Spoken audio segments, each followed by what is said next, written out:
Hello, everyone. Welcome to this May Lyme Disease Awareness Month live stream with Dr. Bill Rawls and the team here at Rawls MD. My name is Tim Yarbrough. I'll be the moderator today for our live stream marathon. It's going to be a wide open Ask Dr. Rawls any question you have on Lyme disease for the next 2 hours. We'll be here from 12 Eastern Time until 2 p.m. and welcome any questions you've got along the way. Anything is fair game. Thanks to those of you that have already submitted some questions on Facebook and YouTube.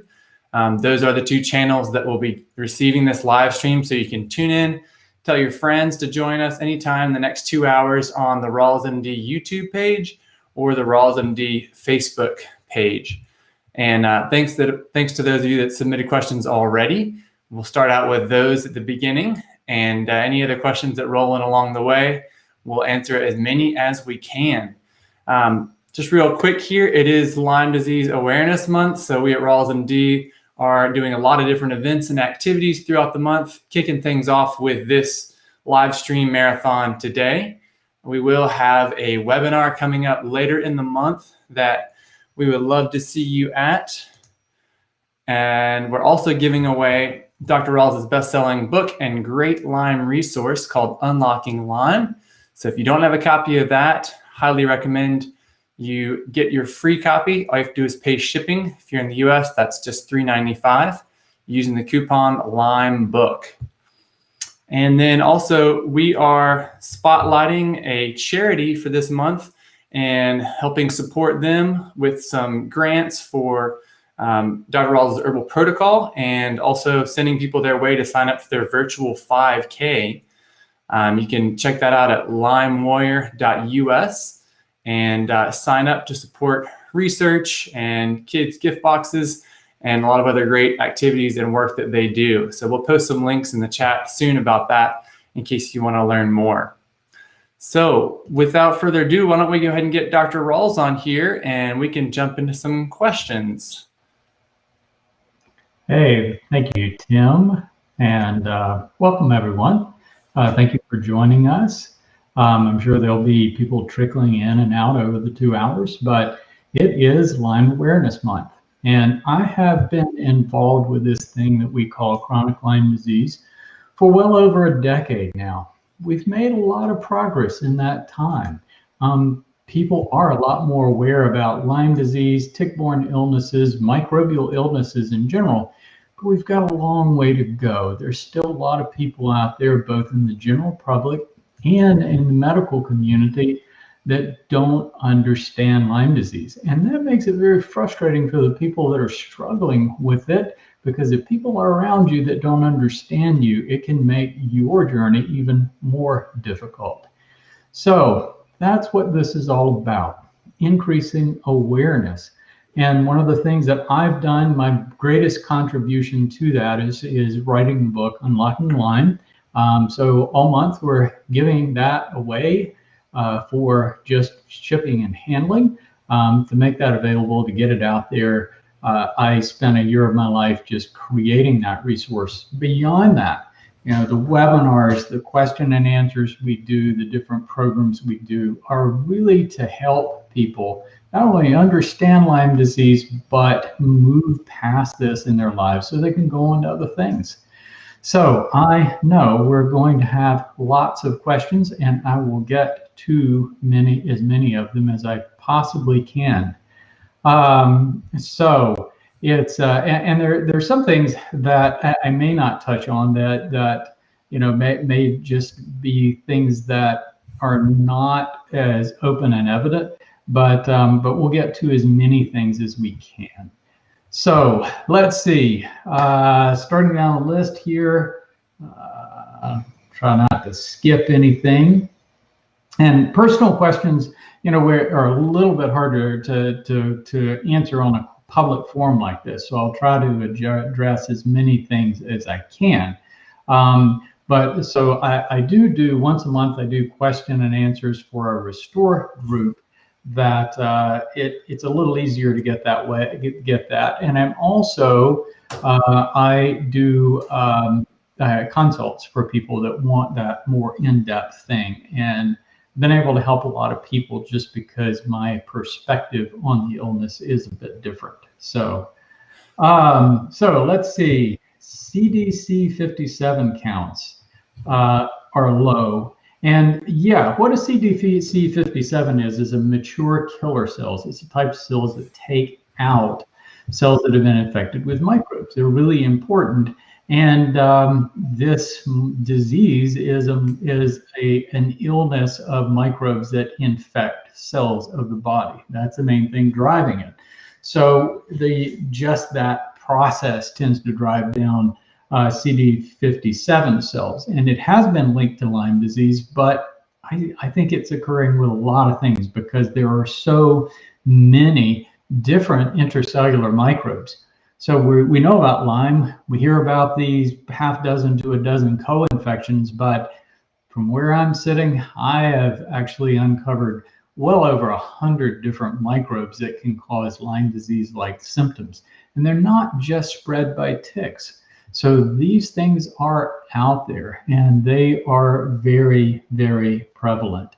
So, wow, the questions are coming fast, guys. So, Dr. Rawls, there's a good one early on I thought you might be interested in from Matt, asking if you could touch on research being done at Columbia and Johns Hopkins on chronic Lyme. Is it worth traveling to these hospitals for treatment? Yeah, well, I think that's the whole point of the studies. No, you don't have to travel. And the studies being referred to are a study released from Johns Hopkins University looking at many of the herbs that are available everywhere that have been used for Lyme disease. And the list of herbs included 6 that actually work better than doxycycline and erythromycin or azithromycin for killing Borrelia. Now, this was a test tube study, which does have limitations, but they did it that way because they wanted to exclude the effect that the herbs might have on the immune system. In other words, do these herbs kill the bacteria directly? What they found was, yeah, it did kill the bacteria directly, better than doxycycline and azithromycin, both for the motile and the cyst forms. Herbs on that list included Japanese knotweed, Chinese skullcap, cat's claw. Also, clove and artemisia were on there. We don't use them quite as much for primary therapy. So those are some really nice choices. Interestingly, that same group released another study several weeks ago looking at Babesia, which is a protozoa. On that list, again, Japanese knotweed, Chinese skullcap, which shows the range. Now, also on the list was Andrographis, one of our primary herbs that we often use for Lyme, and also garlic is really important.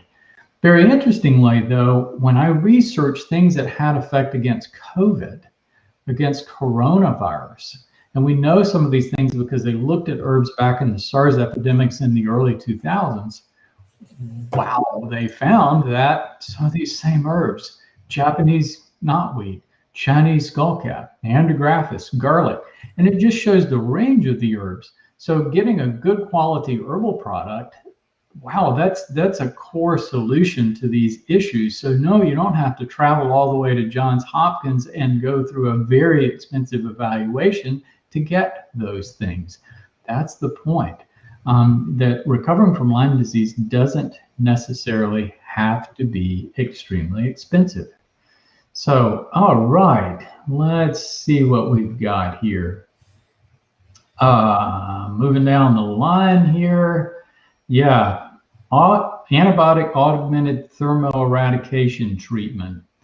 I'm not familiar with that one. I'll definitely look it up. Thank you for the tip. I like to keep up with the latest, greatest, newest Lyme therapies, which usually last about 6 months or a year and then go on to other things.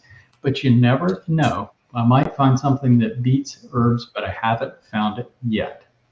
Let's see. Lots of bloating due to Lyme. Basically what bloating is caused by. So we all have, when you have chronic illness and just the stress of chronic illness, it causes the intestinal tract to slow down. You have decreased motility.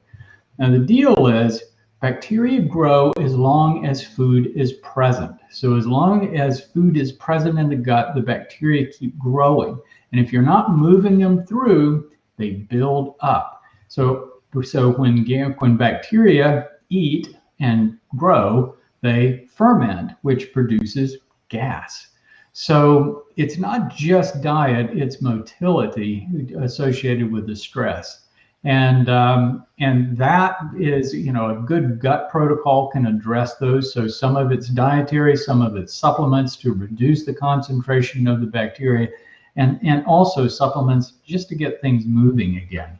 So a good gut recovery protocol can really address those things pretty significantly. So let's see. SOT, oligonucleotide therapy. I did a good bit of research on that. It is mainly being applied to cancer and other kinds of things, but they're trying to apply it to Lyme disease. It's one of the latest, greatest, newest Lyme therapies. I've had a number of people do it. They said they got no benefit, but that isn't a big study. We'll have to kind of wait and see. It's still pretty early in the game on that one, but I have not seen any evidence that they haven't done any studies to show that it's effective for Lyme disease. What's a good way to deal with joint pain without prescription medications? Personal story on that one.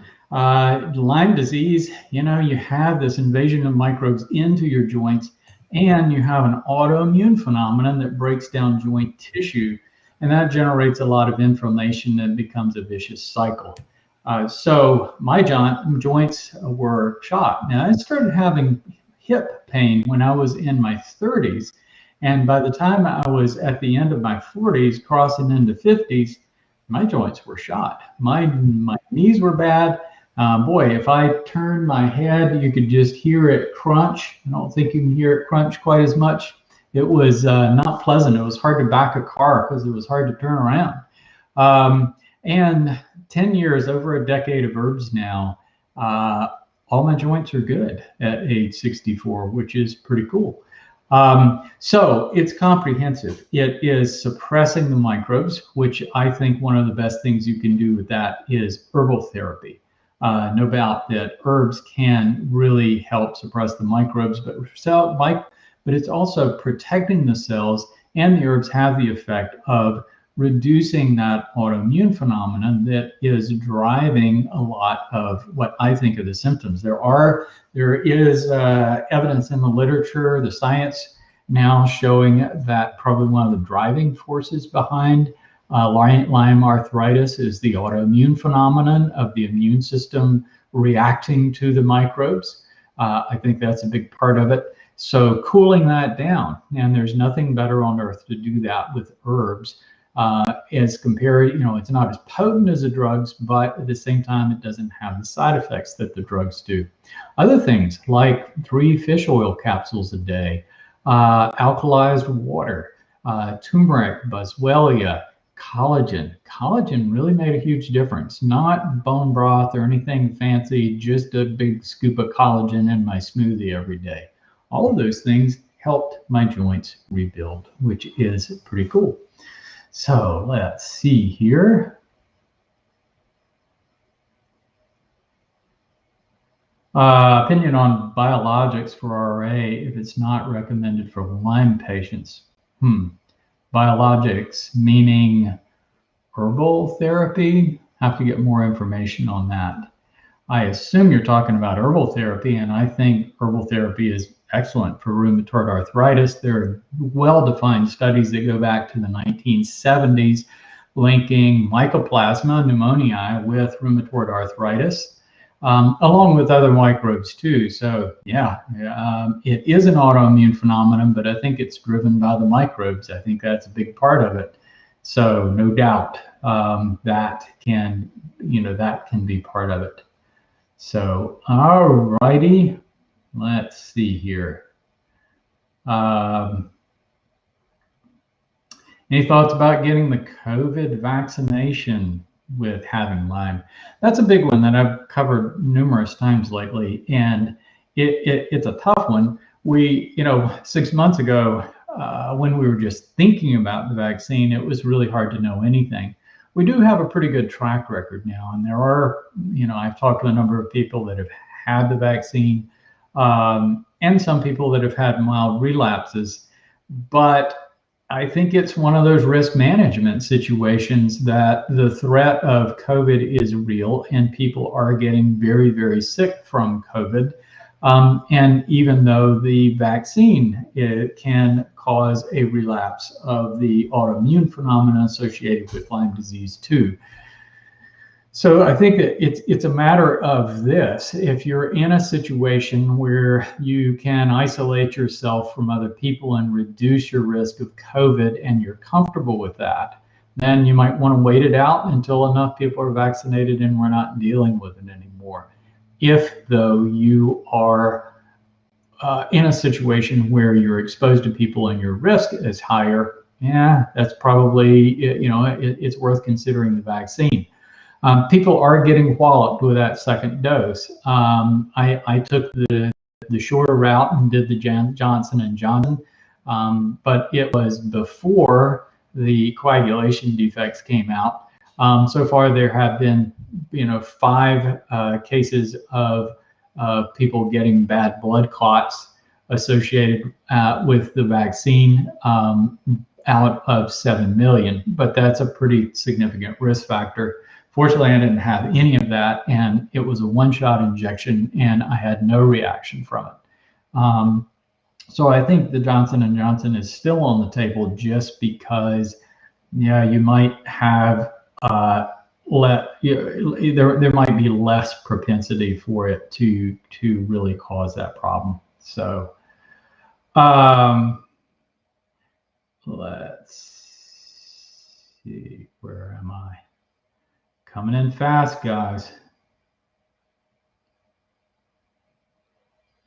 So again, I some of these things we'll try to get to with, I've got some folks behind the scenes that are helping me out a little bit, so we'll try to get everything.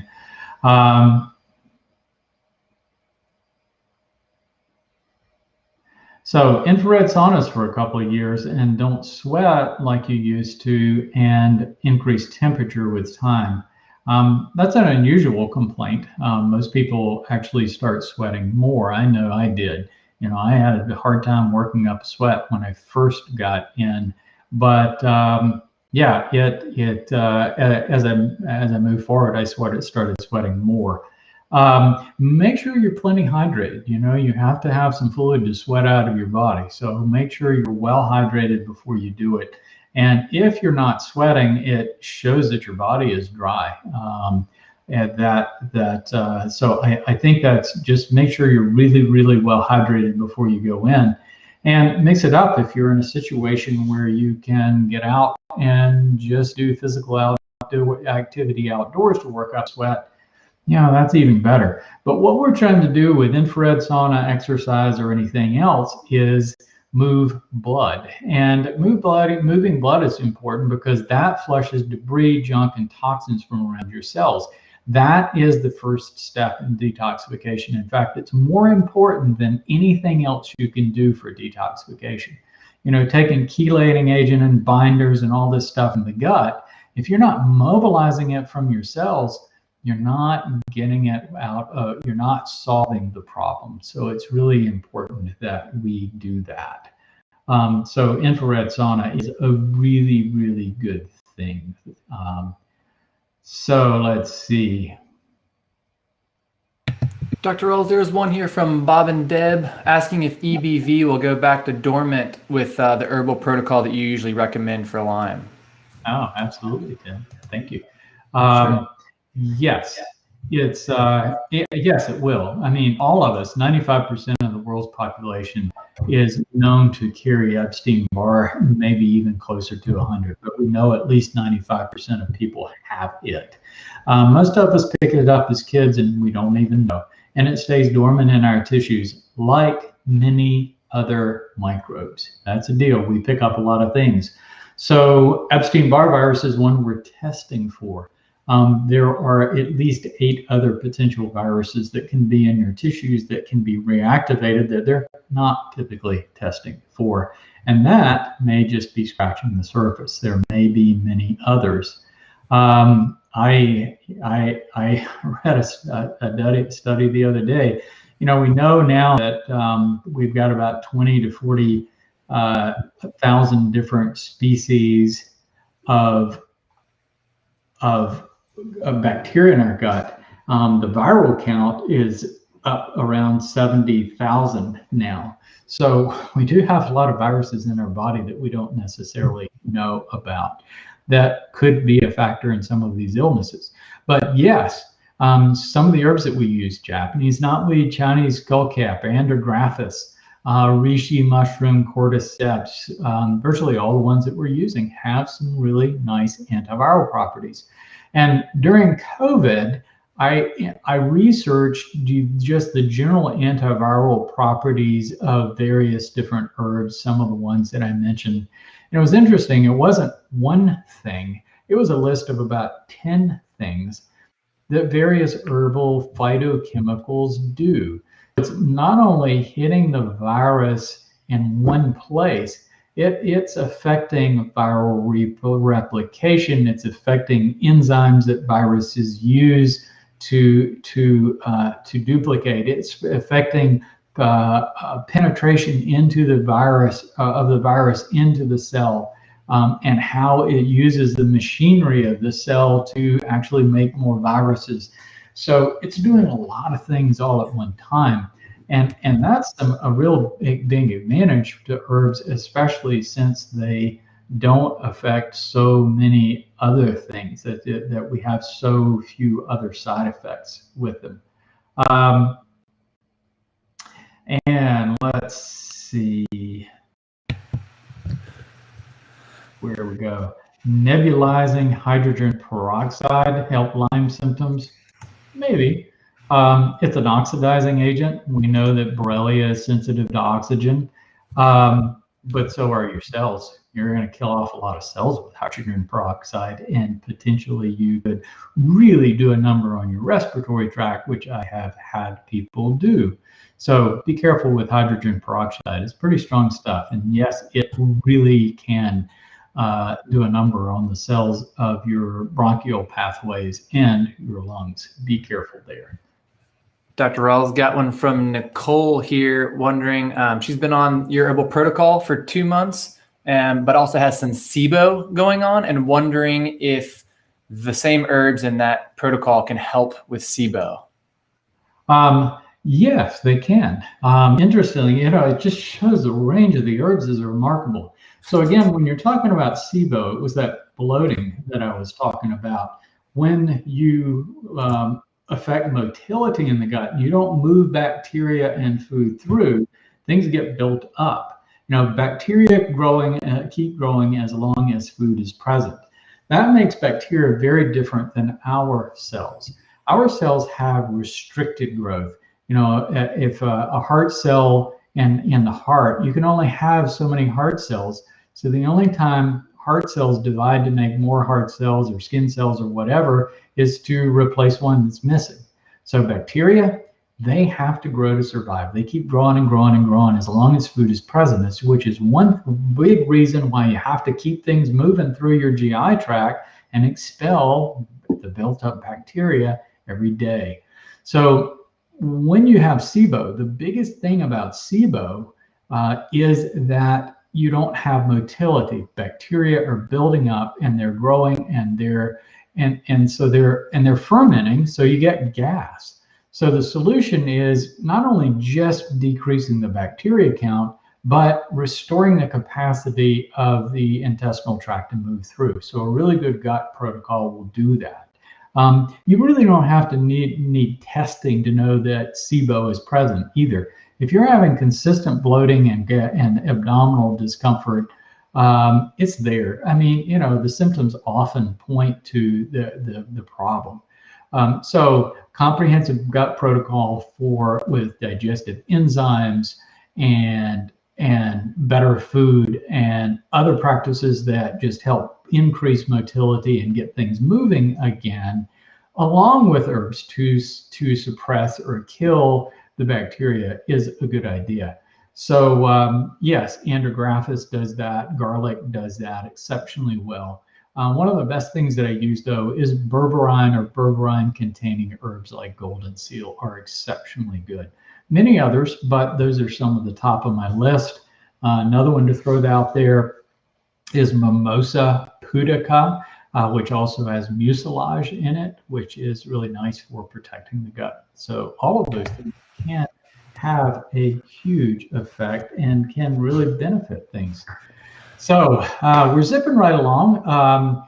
Just for folks that are just joining us, we're doing a special question and answer session to support Lyme Awareness Month. And thank you for joining us. And we've got lots of questions coming in. I will hit as many as we can.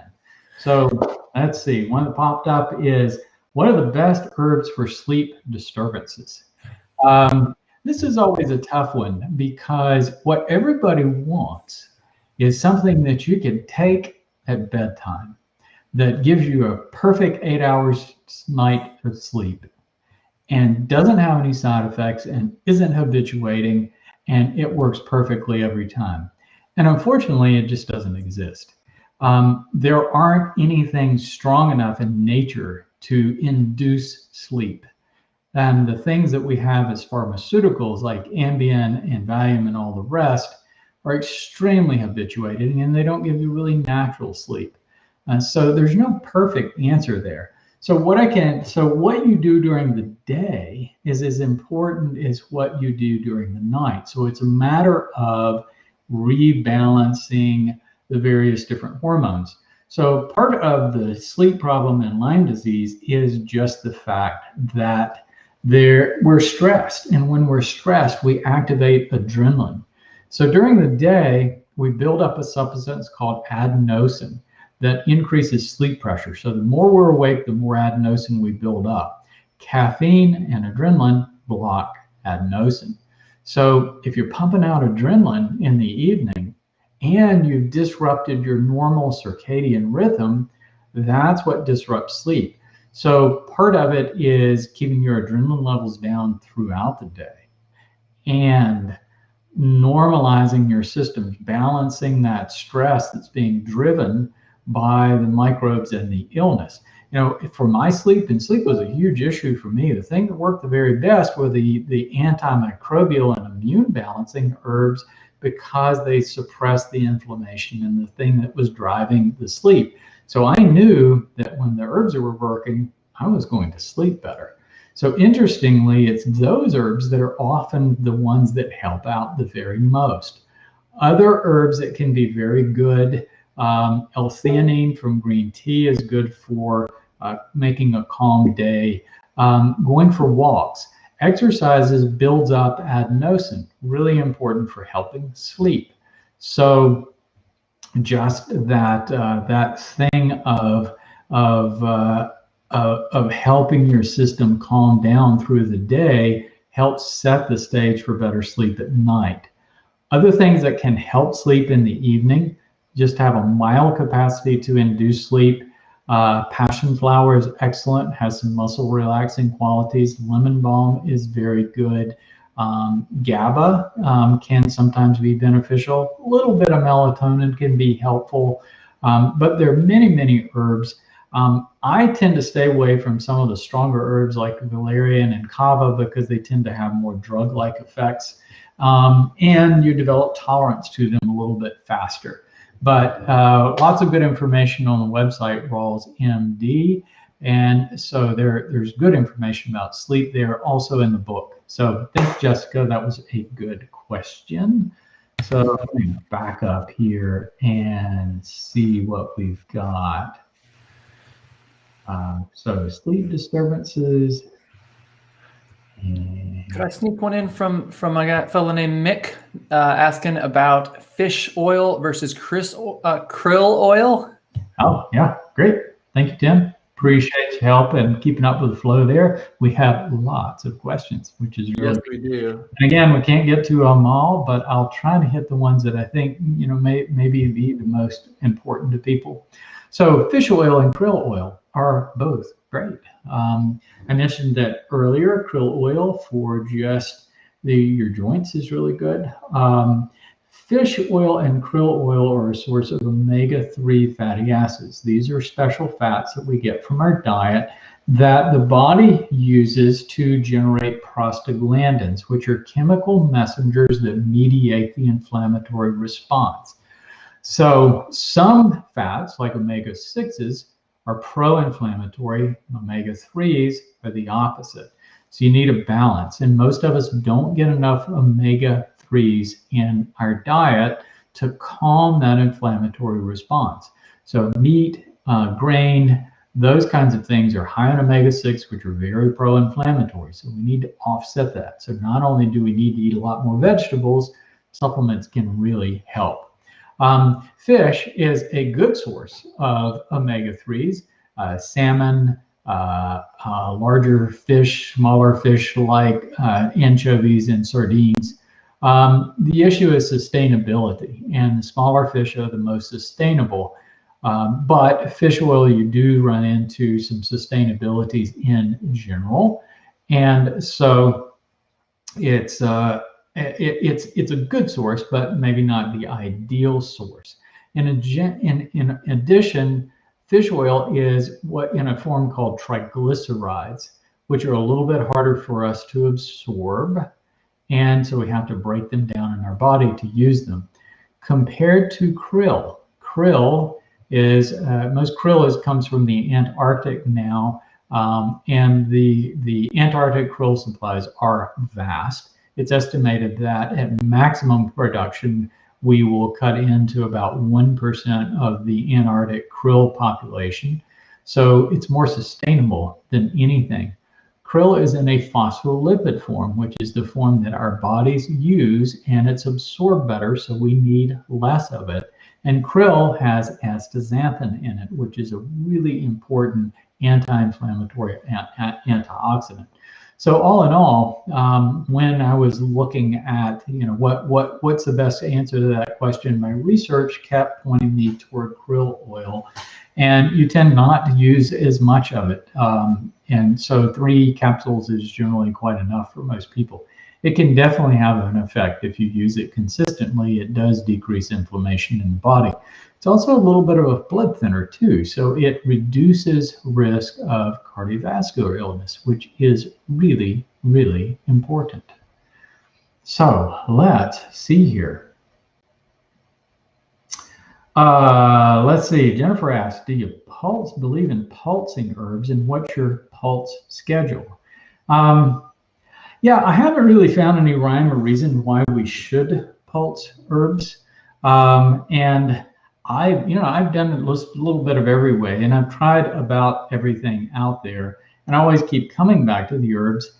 And I found that when I pulsed herbs, I would sometimes go through an episode with that I would have a little relapse when I was off the herbs for a week or two and need to go right back on them and kind of start from ground zero. What I did do, though, and I think this is very important, when you take anything continually, you do seem to develop tolerance to it. So even though now I still take a core of adaptogenic herbs like reishi and cordyceps and other kinds of things that I've been taking for years, and those phytochemicals are mostly just protective. They're protecting my cells from free radical stress and other kinds of stress. So that protective property of the phytochemical is really important. But the antimicrobial properties, you do seem to kind of run dry on various different herbs. So what I got in the habit of doing was rotating new herbs in, new antimicrobial herbs, 1 or 2, just kind of shifting things in and out. And I got in the habit of doing that about every 6 months to a year. And that's when my recovery became steady. That's when I continued to go on and reach the point that I reach what I consider full recovery. So I tell people, for herbs to work, you have to work the herbs. And it's really one of those things that it does take patience. It does take time. You do have to work them. But I've been around for a long time and certainly have looked at a lot of different options. And I keep coming back to the herbs as the things that are most apt to work in the long run and keep people well. The thing about herbs too is you can do other things if you want to. You can try other therapies, but if you're using herbs as your core, you're going to have a lot higher potential to actually get well and get your life back. Yep. So really important there. Let's see. I'm just kind of popping up with whatever pops up on my screen. This is a common question. Do you believe Lyme disease is sexually transmitted, and what can you do to prevent this? So, yes, Lyme spirochetes. They are persistent little buggers. And what you find is that any kind of microbe all microbes are opportunists. They're going to take any opportunity they can get. So typically microbes can spread in various kinds of ways. We know that COVID, for example, coronavirus, it specializes in entering the lungs, but we've also found that it travels down the olfactory nerve to get in the brain. That's why people lose sense of taste and smell. We also find that Borrelia and other microbes can travel down nerves, as well as traveling through tick bites. So microbes will move any way they can, but they do have preferences. So Borrelia has, over millions of years, honed this pathway of using ticks as a method of transmitting from one host to another. Does that mean that it's not going to travel any other way? Nope. Just means that it's really honed that and it's preferred that. So there are cases that we have sexual transmission or in utero transmission, but it is unusual. So what most of the studies show is that when someone is very ill with acute Lyme disease, the level of the bacteria in semen or vaginal fluid is very low. What that means is that's not where the microbe is traveling to try to go to another host. Whereas if you look at a similar spirochete syphilis, the concentrations are very high, and it very definitely tries to use that pathway to transmit from host to host. But not to say it can't happen. And I'm here to tell you, I've seen a lot of families, and obviously people where one member of the family was like a hunter and went out in the woods a lot, and the other member never left the house, and they both have documented Lyme disease. Yeah, it had to come from somewhere. And there are definitely families and kids that have been infected, but it's not that common. So it is really just, it's just a matter of trying to protect yourself as much as you can. It depends on your symptoms. If your symptoms are pretty low, it means that the microbes are well embedded in your tissues and they're not traveling in the bloodstream. So staying on herbs is going to be one way to suppress the microbes and keep that from happening. Certainly use barrier contraceptives like condoms and things like that can help. But I think the probability is pretty low for someone who is has ongoing therapy to suppress the microbes. I think the chances of passing it along is pretty different.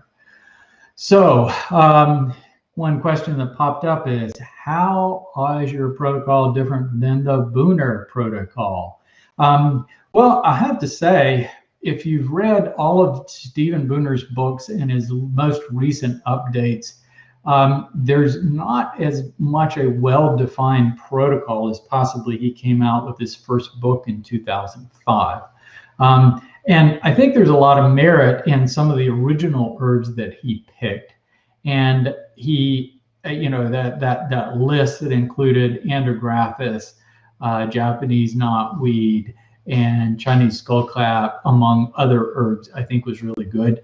And so I kept some of those in my primary protocol, but balanced it out with immune modulating herbs just to reduce that autoimmune phenomenon with cordyceps and reishi and some other kinds of things that are known to do that. But if you read all of his books and you take his recommendations for all the different potential co-infections that could be there, you'd be taking hundreds of different herbs. So I think Stephen Booner has done wonderful things in his research to forward our understanding of herbal therapy. But the Johns Hopkins studies are a very good illustration of the fact that these herbs have a lot of cross coverage. You're covering a lot of things with these basic core herbs. So I think starting with any basic core, and the ones, picking some of the ones in that Johns Hopkins study is a great place to start.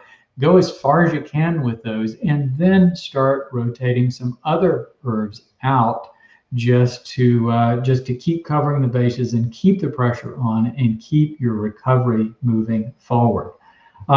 So herbs for Bartonella. Bartonella is one of the co-infections. It's one of the stubborn ones. And again, I caution people to try to target specific microbes to, this idea that I need to test this microbe and find the microbe that's making me sick and target that microbe. And once I target that microbe, and then I can test for it and know that it's gone, and then I'm going to get well. It just doesn't work with Lyme disease. When we're talking about chronic infections, we're talking about lots of different microbes in your system. And the deal is with Bartonella that when they test just populations of people, they find a third or more of people are just carrying different forms of Bartonella, and there are other forms of Bartonella that aren't typically being tested for.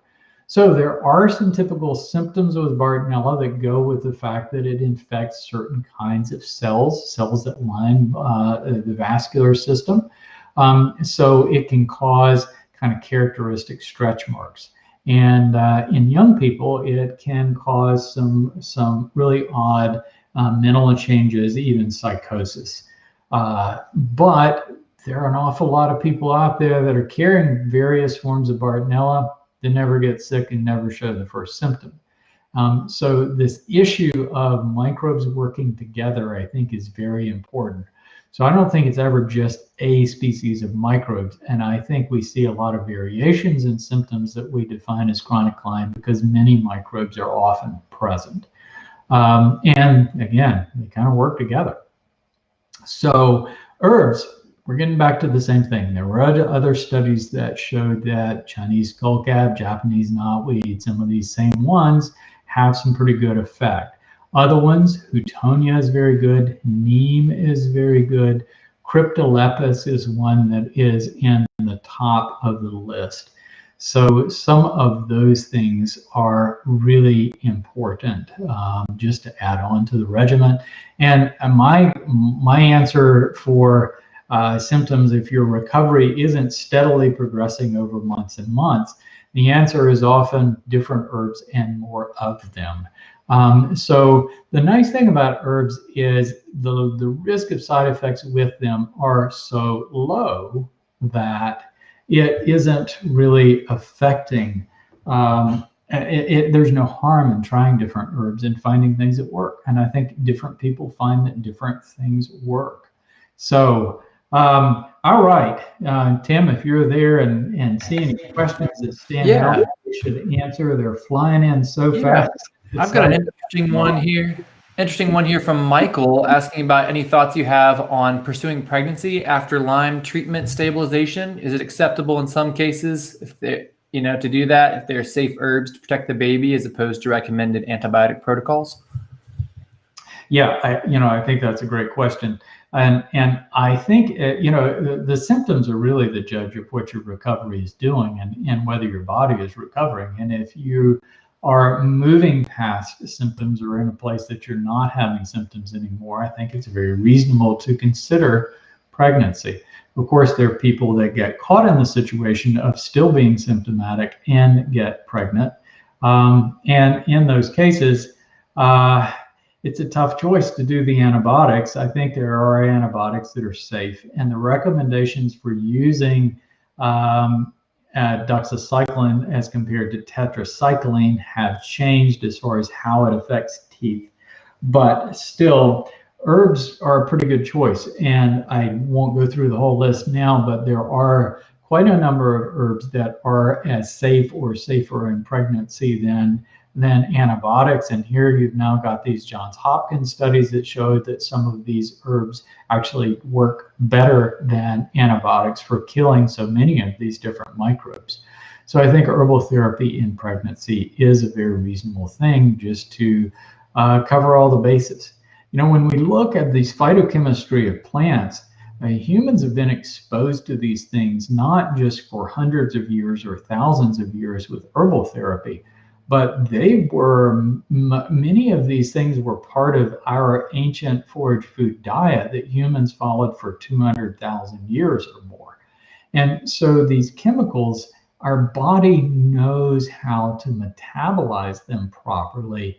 And so they are less risky than many of the things that you would take that are, 50 years old at the most, brand new chemicals to your system. So I think that's one of the big reasons why herbs are tolerated so much better than so many other things. So let's see. All right, Lyme and cardiac complications. That's a good one. That's near and dear. Yes, I had pretty significant involvement in my heart, and this was even before I knew I had Lyme disease. I was having PVCs and skip beats every second of their beat, chronic chest pain, ended up with a full cardiac workup, including a cardiac cath. My vessels were clear. About all they had to offer was a beta blocker. After that, I found I had Lyme disease, took antibiotics, really didn't get anywhere with it, and ended up doing herbal therapy. And I was really worried about my heart at that point, but I couldn't get anybody to really pay attention to me, like so many people. The good news was over several years of herbal therapy, my heart steadily got better. And I assumed that I would have some pretty good limitations through life, because I know these microbes hit my heart hard. But again, it's not just the microbes. There's evidence that Lyme carditis is associated with that autoimmune phenomenon of the immune system reacting to the microbes.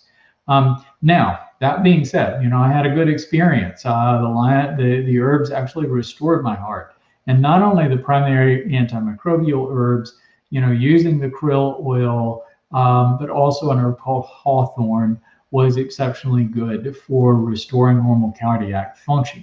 That being said, if you have significant cardiac symptoms, not, more than just kind of like a skip beat every now and then, or a palpitation that I think anybody has just from anxiety, if you're having chronic chest pain, chronic heart dysfunction, arrhythmias, irregularities, you need to see a cardiologist for that, to make absolutely sure that you're on track with the Lyme disease and it's not something else. So you really, really do need to have a full cardiac evaluation and carry that as far as they want to go, even if it's all the way up to a cardiac cath. They may not be able to help you, and they may not be aware of Lyme disease enough to recognize that that's what could be driving it. But do it anyway, just to make sure you don't have something else going on. Really important for that. So thank you for that question. I've got one, Dr. Rawls here. All right. And just about 10 minutes left till we hit halfway. One from Sonia, wondering about treating Lyme and co-infections in the bladder when you have severe bladder pain. Is it the same sort of protocol you recommend for Lyme in general, or are there any ways to tweak that? It does end up everywhere. Yeah, actually, Borrelia can end up in the bladder. There's no doubt about that. But the issue is all of these things are intracellular, all right? They're living inside cells, which is different from a regular bladder infection. So when you look at a regular bladder infection, it's an extracellular infection of bacteria in the urine invading the cells of the bladder, causing damage. For Borrelia, but probably more commonly, mycoplasmas and ureaplasmas, then what you're dealing with is intracellular microbes that are inside the cells in the wall of the bladder, and they are stubborn. So your average short course of antibiotics for a urinary tract infection just aren't going to cut it. They're just not going to do. So herbs of wheel, it takes time. It takes a lot of time. The regular herbs can be helpful, but there's some that I really like for bladder. So berberine containing herbs like golden seal, coptis, or just berberine itself can be helpful. One of my favorites is an herb from the Amazon called Anamu, A-N-A-M-U. And it'll give your urine kind of a strong smell. It's not bad, but that is one that I think can really help. And you can take these things for a long time, and that's typically what it takes. And so there are various others out there but that right off the top of my head is one of my favorites. So let's see here. Yeah, cranberry. Cranberry can be helpful. Cranberry juice helps reduce adhesion, but again, cranberry juice works because it prevents adhesion of extracellular bacteria to the bladder cells. So it's good for a regular bladder infection, but it's not so good for this sort of thing when the microbes are buried inside cells. So yeah, it's not going to help. So the things that, the natural things that we use for a regular bladder infection, when you've got this chronic dysfunction associated with things like Lyme disease or interstitial cystitis, that sort of thing, if those things aren't going to help quite as much. Yeah, they're not going to help quite as much. Dr. Rawls, I've got a one you'll like here. Is CFS and ME caused by Lyme, or can a person have both even after Lyme treatment? This one's coming in from Clarice. Thanks, Clarice. Yeah, to me, they're all the same thing. It's, we try to separate these things out into diagnoses.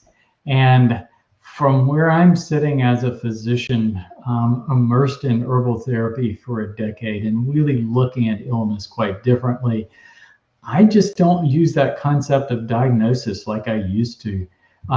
Separating people out into categories can be helpful, but the reason we do that is to define treatment. And it works really well for acute illnesses. Like we said, an acute bladder infection, a broken bone. Then the diagnosis points to the cause, and you take care of the cause, and the person gets well. So what does chronic fatigue syndrome tell you about the cause? Nothing. It just tells you people are chronically fatigued. And that's true with most diagnoses for chronic illness. I mean, look at this naming system we use. It's nuts. We name some diseases for a place like Lyme, Connecticut, and other diseases for a person like Parkinson's, and others for just symptoms like fibromyalgia.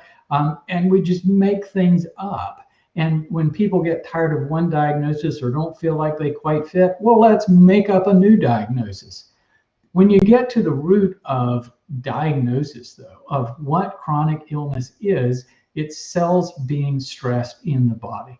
The body is a collection of several trillion cells. We have about 200 different types of cells in the body. Every cell in the body needs water, nutrients, oxygen, and waste removal. And that requires all of the cells in the body being coordinated so they're all working together. When that starts breaking down, that's what chronic illness is. So there are 5 driving factors that drive all of chronic illness. What you eat, how you nourish your cells, toxins that you're exposed to, chronic stress because that disrupts communications, physical factors like trauma, and then that huge microbe factor. I'm finding connections with various different intercellular microbes with every single illness. So even when you look at one diagnosis like multiple sclerosis or chronic fatigue syndrome, everybody within that diagnosis is slightly different because their genes are different. Those factors are coming together different, and they all have different microbes. So yes, chronic fatigue syndrome, fibromyalgia, ME, multiple sclerosis, all of these things have overlapping symptoms and similar driving forces. So instead of trying to define the diagnosis with some treatment that just blocks the processes, when I talk to a patient, I like to move it back to say, why is the patient having these symptoms? What is stressing their cells that's causing them to be ill? And I go down to those 5 categories of factors, and I always find it on the list. And sometimes it's not specific, but after you do your detective work, you start with finding reasons why the person became ill and why their illness has become chronic. And the cool thing is, when you talk about herbal therapy and diet and all these things we recommend, they're not treating the diagnosis. They're treating the causes. You improve your diet, reduce your stress level, get the toxins out of your life, suppress the microbes with herbs, and support a healing situation in your body. It doesn't matter what your diagnosis is, you're going to start getting well. So do microbes drive ME and chronic fatigue syndrome? No doubt about it. Yep, absolutely. So disulfiram, that was last year's latest, greatest Lyme therapy, because somebody took disulfiram and put it in a test tube with Borrelia and killed the Borrelia. Wow. And it's a good antimicrobial. It is a sulfa drug. It came out of the rubber industry in the 1800s. And then they saw the antimicrobial properties, so it predated penicillin. And it was useful as an antimicrobial, but then when penicillin came along, because it had such horrible toxicity, people stopped using it. But then somebody drug it back up and found that it actually blocked alcohol dehydrogenase. So it suddenly became the solution for people who were struggling with alcoholism, that if you could get them to take disulfiram, if they drank alcohol, they would become very sick. But the drug itself caused them to be very, very sick. So nobody took disulfiram for that purpose either. And now we're driving it back up for Lyme disease. I've talked to about 30 people that have used disulfiram now. Every single one of them got sick as a dog. And I haven't talked to anyone that it was curative. Maybe that's an unusual population because they were coming to me because whatever they were using didn't work. But I've talked to an awful lot of people that were made sick by this drug. Herbal therapy kills the microbes. We've proven that. It supports the immune system. It protects cells. Why would you not be using that over this really outdated drug that can make people really sick? So Dr. Rawls, we're just at halfway here, so I thought maybe we could take a quick pause. Let me share a couple announcements, give you a quick breather, and then we'll get into a whole other hour of questions. Sound good? All right. Again, thanks everyone for all these great questions, and sorry I can't get to all of them, but we'll get as many as we can. But it's fun. It's always makes you think, which is good. Yeah. All right, everybody. So thanks again for all the questions coming in so far. I hope you're learning a lot already. Just wanted to let you know, make sure that if you don't get your question answered today, we are giving away Dr. Rawls's best-selling book, Unlocking Lyme. And Paulette from our chat moderation team might be able to post a link in there for you all. But if you follow that link and use the coupon code LYMEBOOK, you can get that for free. All you have to do is pay shipping, which in the US is $3.95. That last question about chronic fatigue syndrome, fibromyalgia, and Lyme disease, Dr. Rawls talks about that overlap in the book, Chronic Immune Dysfunction, in addition to the core herbal protocol, a gut restoration protocol, a deep discussion about diagnosis and testing. So all of those questions are answered in the book. Highly, highly recommend it. You can read it right through, or you can use it as a reference and just look up different sections that might be of interest. Also, a newer addition is what we've added an index to it recently. So that's just very helpful. There's obviously a table of contents, but the index allows people to search with a lot more precision for any topics that might be interested for you, because it's quite a large book. So check that out with the link that is in the chat.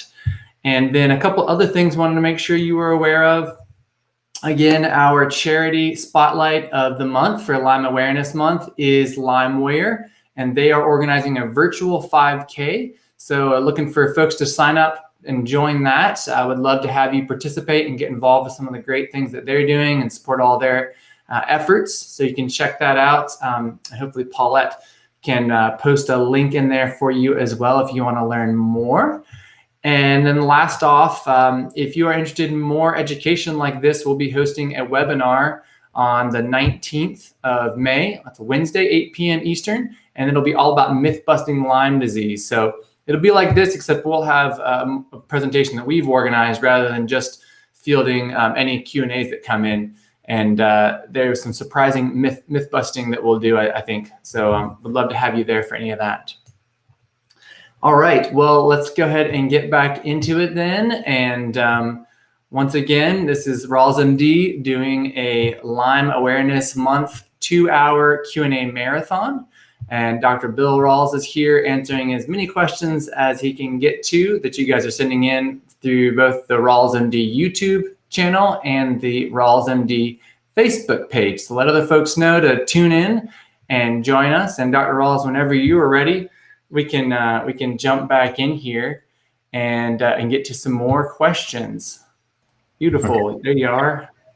Yeah, just trying to review a couple of things that passed through. Everything's been streaming so fast. It's been hard. Yes, lots of good questions. A couple of things. Phage therapy using specific viruses that are selected for bacteria to kill Lyme disease. It's a therapy that maybe has some promise, but every time I look at it, there's not a lot of research out there that shows that it is kind of the thing to do. But that would be something that we could add on with herbal therapy that might be beneficial, but we just don't know enough about it now. But I think the potential for harm is pretty low. The deal is, though, that the viruses are specific for specific bacteria. You know, you do a Phage for Borrelia, but the issue is Borrelia is not the only microbe driving these symptoms. I mean, whatever you think you have, multiply it by a factor of somewhere between 10 and 100 to actually hit the number of species of bacteria. Ticks carry hundreds of microbes, and then you pick up things through your whole lifetime. So whether it's a vaccine or a Phage or anything, if it's specific for Borrelia, the chances that it's going to completely make you well is really, really small. So yeah, and the other one was low-dose naltrexone. Low-dose naltrexone is a drug. It was used in back in the 70s, 80s for heroin addiction. It's an opioid blocker, a pure opioid blocker. It doesn't have any narcotic-like effects, but it blocks the effects of narcotics. And it was used for reducing heroin use. So people were kind of like the disulfiram thing. If you were taking naltrexone, then heroin wouldn't do anything. But it really wasn't very useful because people just wouldn't use it. So somebody found, though, if you took the 10% of the dose, that it had this interesting effect at a really low dose, that it would temporarily suppress opioid receptors in people who weren't using narcotics. That's one of the qualifications for low-dose naltrexone. You can't be on any kind of narcotic. But it would suppress them enough that the body would rebound and make endorphins, natural chemicals that reduce pain. And so it's a really nice idea, and it's a pretty low toxicity drug. I found in my practice, I used it in my practice, about half of people got benefit, other people it did nothing for. And either way, some people got a lot of benefit and some people got a lot of side effects. So it's okay. I think it's worth trying. I found that CBD generally does a lot of the same things as a low-dose naltrexone and tends to do it better. So I tend to recommend CBD more than low-dose naltrexone, but you can use both. So no problem there. And let's see, do herbs go after persister cells? The answer is yes. And that was something that came out in the Johns Hopkins study last year, that the Japanese knotweed Chinese skullcap, cat's claw, and other herbs actually did kill the persister cells of the cyst form of the bacteria better than doxycycline and erythromycin. So we know that we do get some benefit there. And yeah, so that's really good that that's happening. So, all righty, let me dig in and just look around and see what else we have here. I've got one for you, Dr. Rawls. Right, sounds good. From Stephanie, she says that dandelion she finds helpful just for general health with all of this. Any idea what might be going on, why dandelion could be helpful for Lyme disease? Yeah. Dandelion is a great herb. You know, we tend to use it to support bile flow, to encourage bile flow and protect liver cells. So we think of it as a liver support, but it also has some nice antimicrobial properties. It kills bad bacteria in the gut. You do absorb some of the phytochemicals systemically. And the deal is every herb is going to have protectants, things that protect cells, that we call phytochemicals, against free radicals, against radiation, against various kinds of things. So it's protecting cells in the liver, protecting cells in the gut, but protecting cells throughout the body. I haven't seen it tested for some of the Lyme microbes, but I expect that it would have some antimicrobial properties for them also, which are really nice. So yeah, so that's a good one. Let's see, Lyme and menopause. That one just popped up. Yes, you know, it's if you have Lyme disease and you're going through menopause, it just exacerbates an uncomfortable situation. So basically, what menopause is the ovaries run out of eggs, and when the ovaries run out of eggs, they stop producing estrogen. But that process of them running out of eggs is very, very irregular. So hot flashes and the symptoms are not as much caused by the decrease in estrogen, but the wild fluctuations in estrogen that occur pre-menopause, during the menopausal period, and for years after. So it's the fluctuations in estrogen. And what it's doing is it's feeding back to the hypothalamus, which is basically your thermostat in your brain that regulates everything. And it works through the pituitary, which also affects thyroid, metabolism, adrenals, stress, and just day-to-day rhythms, and your ovaries. So when your hypothalamus is getting bad feedback, it affects your thyroid. It affects your autonomic nervous system. It affects your adrenal system. So it messes up sleep and temperature and basically everything. So you throw a big stress on top of that, like Lyme disease, and it can be really, really bad as far as causing these severe problems. So herbs can help. An herb called ashwagandha, and I pair it with theanine and some calming herbs. I found that it was exceptionally good for menopausal type symptoms in general, but certainly if a person is stressed. And it's really exceptionally good for that. And you know, there is a place for estrogen replacement therapy and sometimes testosterone. I found, though, that if I used the herbs to decrease the symptoms and had somebody on a good protocol to restore their health, whether it was chronic Lyme or whatever, then it would be easier to control with estrogen therapy, and we could get by with low dose bioidentical hormone therapy, which I didn't tend to use pharmaceuticals in my practice, or standard pharmaceuticals like Premarin and Provera. So appropriately prescribed hormone therapy with herbal therapy can be life-saving. I would be careful about the really high dose therapies as far as estrogen injections, testosterone injections, pellets, things like that. Those are pretty high dose, and I think they're going to increase risk along with that. So, all righty, let's see. Toxoplasmosis. So So Toxoplasma is another protozoa, and we pick it up from eating uncooked meat that isn't cooked well enough.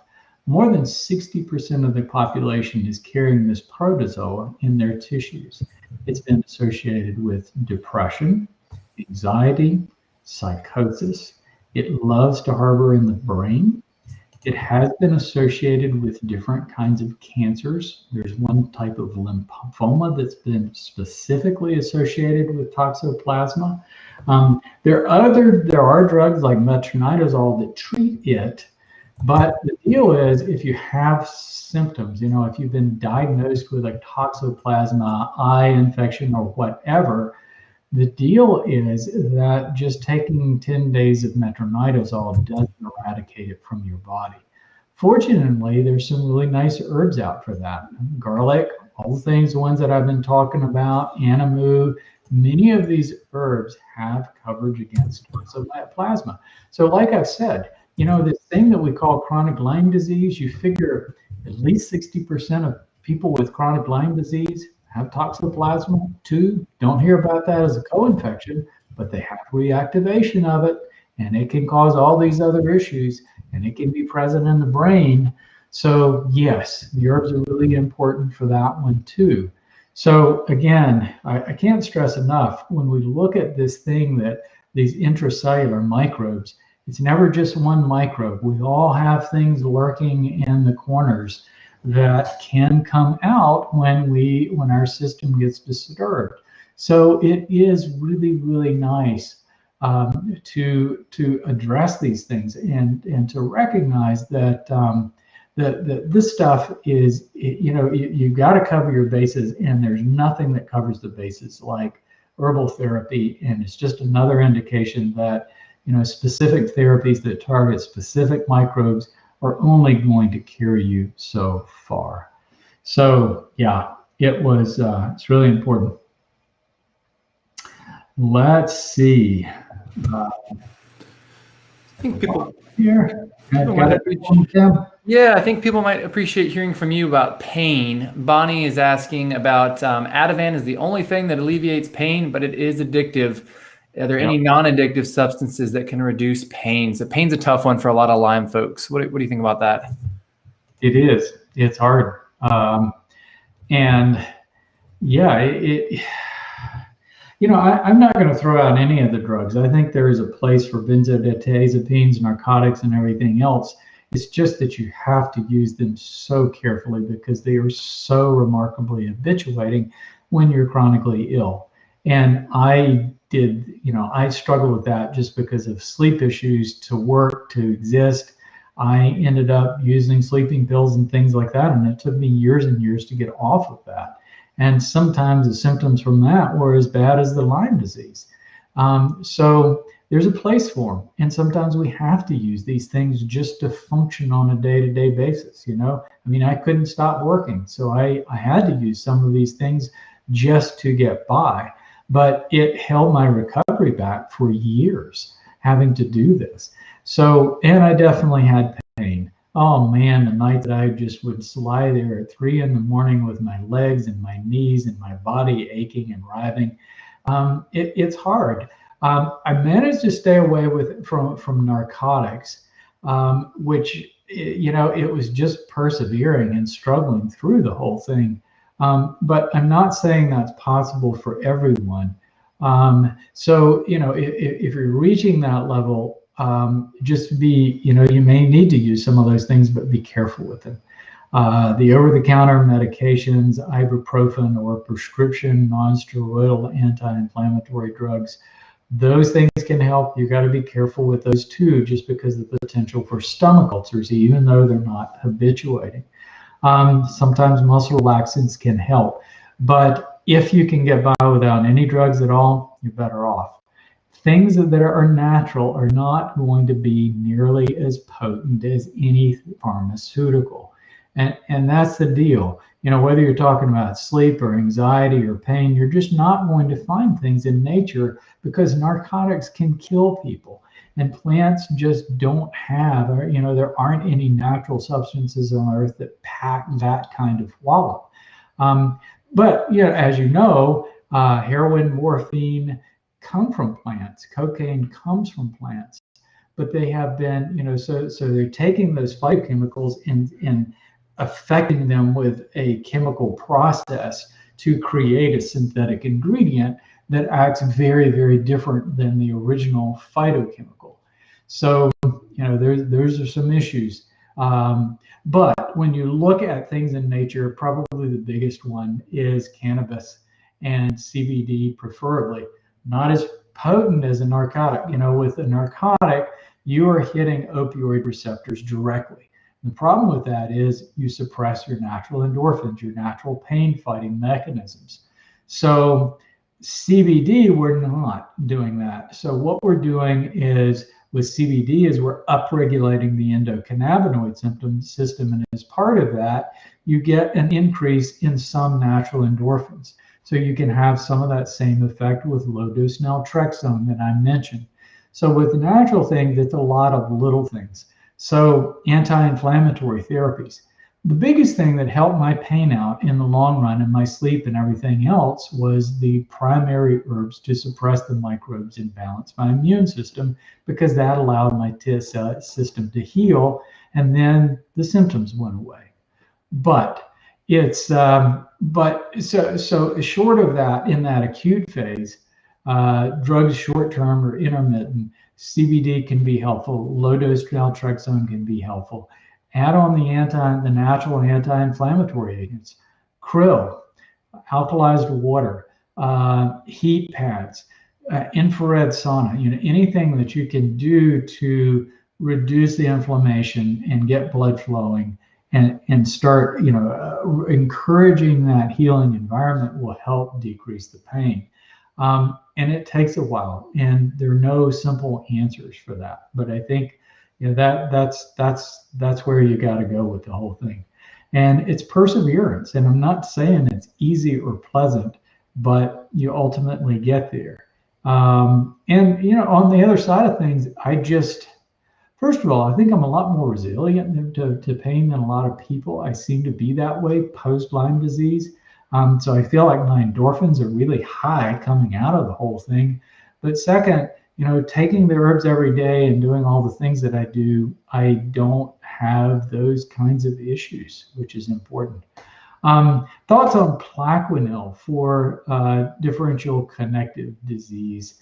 Okay, and basically, any connective tissue disorder, anything that's autoimmune. We know that Plaquenil decreases that autoimmune phenomenon and has some antimicrobial properties.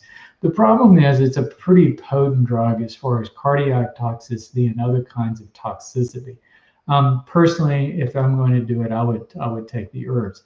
This is another one that is a modified phytochemical derivative. So what Plaquenil is a relative of quinine. Back in the 1500s, the Spanish found cinchona bark in Peru was effective against malaria that they brought over to the New World. So they took that back to Europe, and it was a great therapy. And then, into the 19th and 20th centuries, they were able to extract what they thought was the most active component of cinchona bark as quinine. But with time, malaria became resistant to quinine, and quinine has some cardiac issues and some other kinds of problems. So they started developing alternative drugs that had a similar chemical structure, and Plaquenil was one of them. So it's a lot like quinine in a lot of ways, and it can have some of the same side effects. Personally, the answer is, I think all of these things are driven by intracellular microbes. So if you can decrease the microbe component, but also the autoimmune component that's driving this with that full spectrum of herbs, I think you're going to get a similar or better effect than the Plaquenil, but you can use herbs in addition to Plaquenil. So I think that is okay to do too. So All right. Do you know of any other questions, Tim? Should we go through the list here? Yeah, got one here from Guy, wondering if you could speak a little bit more about IgG, IgM impact with co-infections. Sounds like some more in-depth immune sorts of questions. Another one that came through was just asking about testing in general. If you had to get tested, what would be the most reliable test? Yeah. All right. I'm not sure what you mean by impact on the illness. I mean, IgG and IgM are just two different kinds of antibodies. All right. So taking that as an opportunity, what we know as an acute infection is a microbe when it first enters the body. So any microbe, whether you're talking about coronavirus entering the lungs or tick-borne microbes entering through the bloodstream, what the microbes want to do is get to the bloodstream because that's the highway to cells in the body, and they want to infect cells. So in the process of that initial acute infection and the microbes traversing through the bloodstream, you have your innate immune systems, which is mainly cellular, like natural killer cells and neutrophils and things like that. They're just trying to mop up as many microbes as possible. But once they become buried inside cells, then the immune system has a whole different issue, because it's not an assault at that point. It's basically cells kind of become peppered throughout the body, through brain, muscle, joints, heart. So if you biopsy those tissues, you'd find, not too many cells infected with microbes, but the cells infected with microbes would be nestled among normal cells. So at that point, the immune system has to change gears. It becomes something like fighting a war against terrorists that are hiding out in a city full of civilians. You can't use big artillery, so you use targeted therapy with antibodies. So different kinds of cells produce different antibodies. IgM is a special type that's during that acute phase, and it's kind of this cluster antibody that just kind of hits everything. Where IgG is more targeted to these cells that have been infected with microbes. So initially you see IgM, this kind of cluster bomb type thing, but later you see mainly IgG. But I find that there's a lot of crossover, and it's hard to tell what's acute and what's not sometimes, because the immune system is using a lot of different things all the time. So those targeted therapies to take out these cells, I think, are important, but you also have to realize that there's collateral damage to normal cells, which is driving that autoimmunity.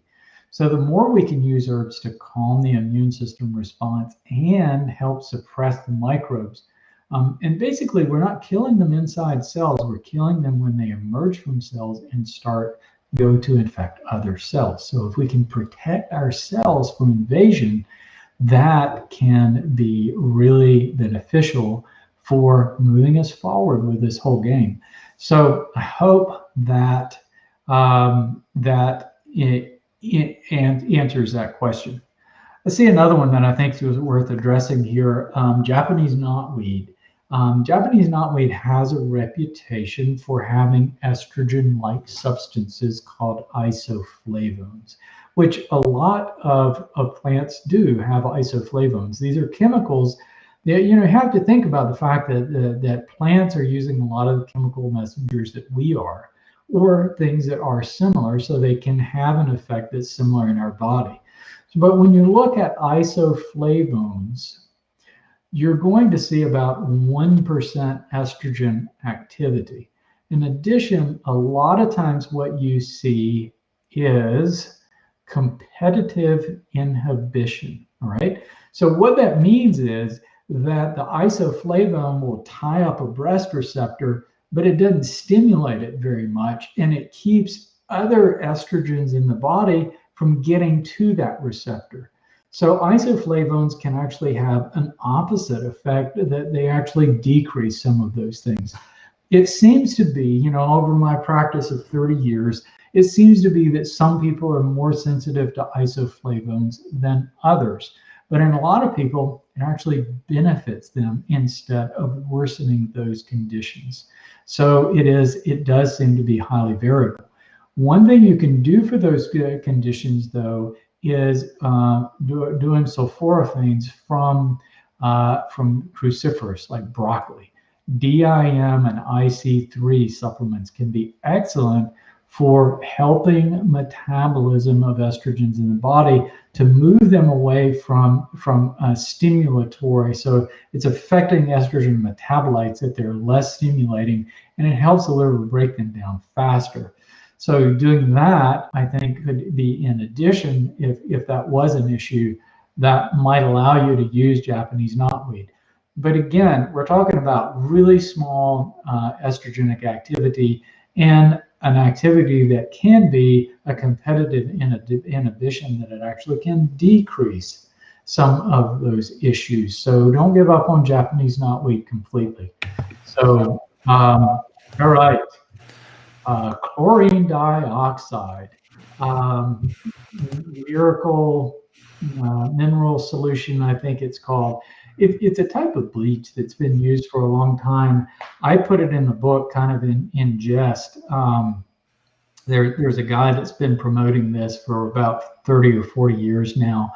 And it and there are, certainly the FDA is really recommending that people don't use this, but we do use bleach, as we still use bleach all over the world, and we use this substance all over the world for decontaminating water, to sterilize water. And in really low doses, it's probably not harmful. But it's still, I mean, we have so many better options with herbs and things and other kinds of things. I don't think it's a really serious option as far as treating Lyme disease. Dr. Rawls, if I could, just want to let people know one more time about those things, those events that we have going on for Lyme Awareness Month. And if you haven't gotten the book, that is in the chat. Once again, you can get that at the link provided in the chat using the code free book, I believe, or Lyme book, excuse me. Let me get that up so you can see it. There we go. Yep. So Lyme book is the coupon there, and you can just use the chat link and get that great book. Lots of really helpful references in there. Also, wanted to remind you about supporting Lyme Warrior, that virtual 5K. Make sure to sign up for that and check out everything else that they're doing over at lymewarrior.us. And then stay tuned for a webinar from Dr. Rawls and Rawls MD later in the month on myth-busting Lyme. We're dropping a link in the chat to sign up for our Rawls MD newsletter. That's the best way to get notified when we open registration on that, so that you can make sure you sign up and attend that webinar to keep on learning more about all this. Just another half hour here left with our Lyme Disease Awareness Month Ask Dr. Rawls Lyme Marathon. So get back into some more questions here. All right. Thanks, Tim. It's and thanks again for everyone for joining us. This is always fun to go through. It stimulates my brain, gets me thinking about stuff. One question I saw, having a break just to go through some of the questions. What about kids and Lyme disease? That's a big one. There's so many kids that are being affected, and everybody, this Lyme awareness, we are a lot more aware of this thing that we call Lyme disease or chronic Lyme disease than we ever have been. There's no doubt about it. But it's not a new illness. It's they've been identifying rash or illnesses associated with EM rashes, tick-borne illnesses for hundreds of years. And we know that Borrelia has been around for more than 15 million years. So ticks have been biting humans since they've been biting, then humans have been around. And, Borrelia has been right there with them. But our world is changing. I mean, you think about the world that kids live in, the food that they're eating compared to 50 years ago or 100 years ago, the toxins that are prevalent in their environment. And some things are better. Our air is cleaner, our rivers are cleaner, but we still have low-grade toxins in our food and in our water and other places that we're exposed to. The stress level, just the social stresses of social media and all the things that kids have to navigate through, they're getting hit pretty hard. And if you have all that stress on your system, and then you end up with a load of tick-borne microbes, you can get pretty sick, and they end up in the brain and they end up throughout the body, and that can be a real issue. So a big part of the thing with kids is restoring an environment, a healing environment. That is so big.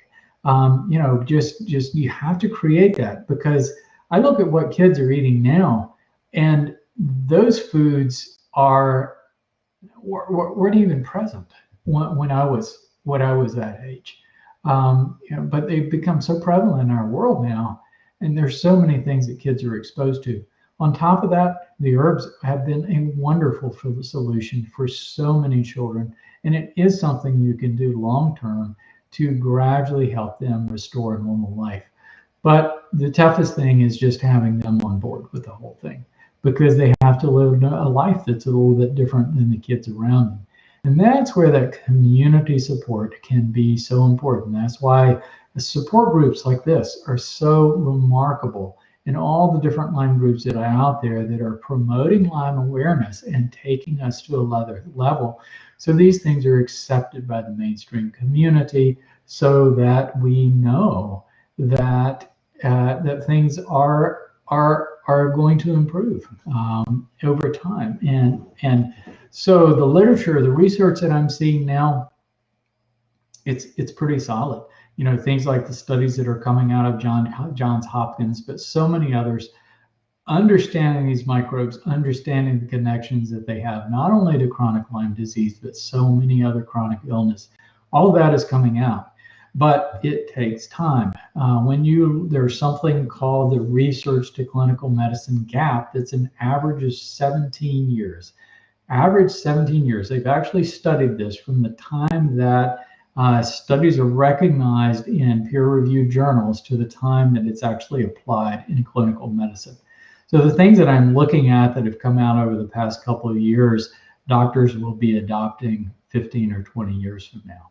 We can speed that up through a grassroots effort to increase awareness. So that is what these kinds of things are all about. So promoting awareness is remarkably important.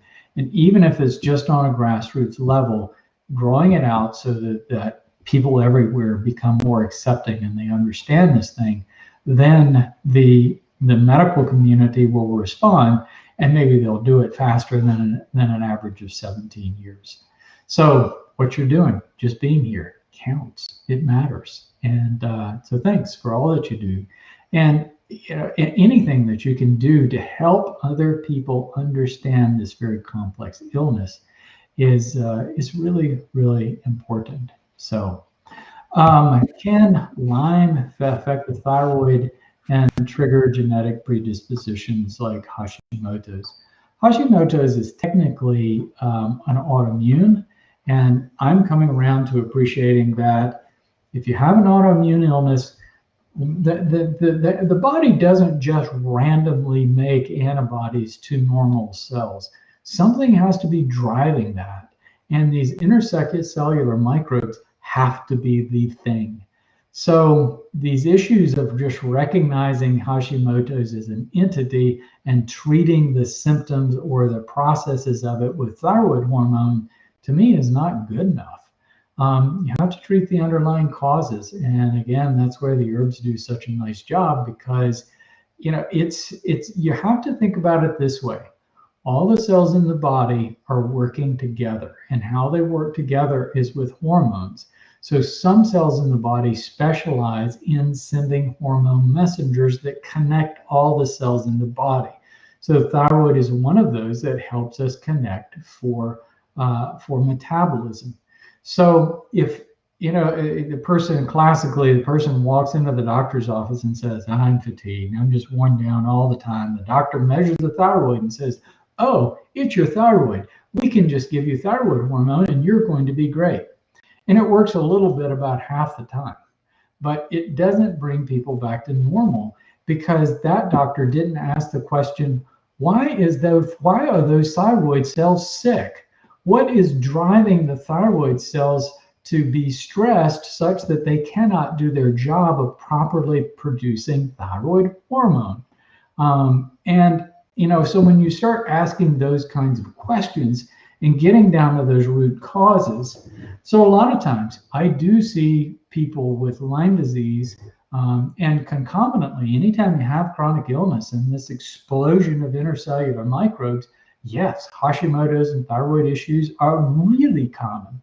And so it's so once you start addressing some of those underlying causes, you restore the health of not one cell in the body or one type of cells in the body, but all of the cells in the body. Everything starts working well, and you start getting well as a whole. If you have symptoms, it is because cells in the body are stressed.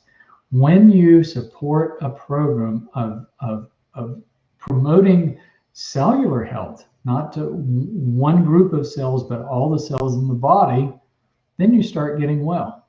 Driving factors of cellular stress, what you're eating, food, toxins in the environment, chronic stress, physical factors like being sedentary and not moving blood, or sometimes having a head trauma, and then the microbes.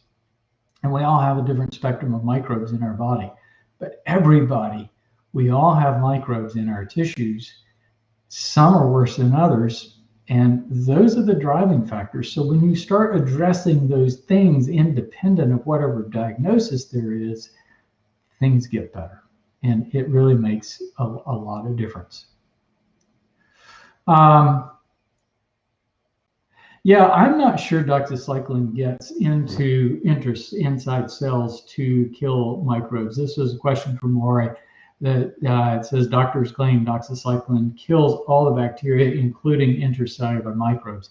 If that was true, that CDC recommendation of 12, 14 days of doxycycline, or even 21 days if you had a Lyme carditis or arthritis, you'd be good. You'd walk away from this thing and you'd be fine.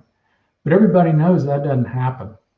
And I believe that the reason that these things are persistent, the driving factor is these intercellular microbes with the autoimmune response. And the symptoms come both from the microbes in the autoimmune response. But the evidence that I'm looking at suggests that these things are persistent in the body.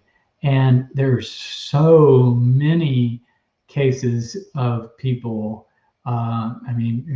probably everybody I'm talking to that did that course of doxycycline and it didn't help. And that is proof right there that it doesn't kill all the intracellular microbes. This thing of, well, it's in the biofilms, I don't buy it. We have biofilms in the body. Borrelia can form biofilms. But when a microbe is inside the biofilm, it's not interacting with the immune system in the same way, and it's got to eat. There's no food inside a biofilm. The food inside a biofilm is whatever surface that the biofilm is eroding away. But bacteria have to eat. They keep growing as long as there's food. And in the body, the food is in the cells. That's what they want. So yeah, I just don't buy that. I think that it's much more complicated than that. Yep, for sure. So any other questions so far, Tim? Yeah, I got one from Susan. Looks like she's been on heavy duty antibiotics by IV. Gut feels destroyed, parasites and candida. Just what's the starting point for getting going after all of that? Yeah, it's a big one for a lot of people. I talked to so many people that's true. We were just talking about the microbes in the tissues and the intercellular microbes, and all the people out there that have been slammed with antibiotics for 6 months, 9 months, and sometimes it helps some of their symptoms, but then they're worse off, and they're still testing positive for Borrelia. Boy, that in itself just says it's not getting it inside these cells. And no, I don't buy all the biofilm thing. I think that's maybe a factor, but I think it's more, the fact that these microbes are in very low concentrations and they're intercellular. And so it's when you pound the body with antibiotics, it does bad things to our normal flora. And that's a problem with antibiotics, is they kill normal flora in the gut. The only thing that keeps pathogens in the gut from flourishing is your normal flora. So if you suppress the normal flora, pathogens start to flourish. There was a study in 2015 that showed when there was dysbiosis present, when pathogens were flourishing and normal flora had been suppressed, pathogens readily crossed across the gut-blood barrier, and they actually hitched a ride in red blood cells and ended up in the brain and in the heart and in the joints, pathogens from the gut. So long-term antibiotic use, suppression of normal flora, bad gut dysfunction, it's not only that you mess your gut up, you end up with pathogens from the gut layered on top in your cells on top of all the Lyme microbes, which can really mess people up badly. Not to say that there aren't some people that get better with antibiotic therapy long-term, but it's unusual and there are no studies to support it. Absolutely none. There hasn't been a study published yet that shows long-term use of antibiotics will resolve symptoms of chronic Lyme disease. Herbs, there's a lot more evidence there, and there are literally thousands upon thousands of people that have gotten their life back with herbal therapy. Herbal therapy works because herbs are selective. And this is something that I just found by trial and error, but it just seems to be a phenomenon that's so true. But when you think about it, plants are producing these antimicrobial substances to protect their cells, but they also want to be selective. They don't want to mess up their normal flora. So these things are selective for things that would be defined as having a higher potential for pathogens. So when you take herbs, it doesn't tend to disrupt the gut. In fact, it tends to improve the gut. It suppresses pathogens in the gut and spares the normal flora. So I've been taking herbs now for well over a dozen years. My gut's the best it's been in my life. It was much better than when I was struggling with Lyme disease. So I can tell you right up front, personal experience, the herbs don't disrupt the gut like antibiotics do, which makes them really important as a therapy, as a primary therapy, and that foundational therapy for Lyme disease. I think it's just really, really so important. As far as getting off the antibiotics, start the herbs. And if you feel like, the problem is, as soon as you go off antibiotics, you get a rebound of all these pathogens in your whole system.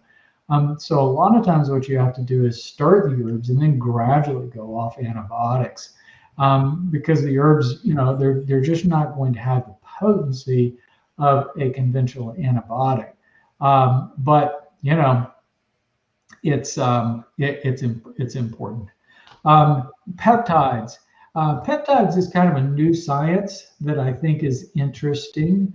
I think there are some people out there that are being helped by it. I've heard that there's some people that have it's helped with sleep and various kinds of things. But I still think it's one of those things that we're still learning about. Peptides are hormone messengers.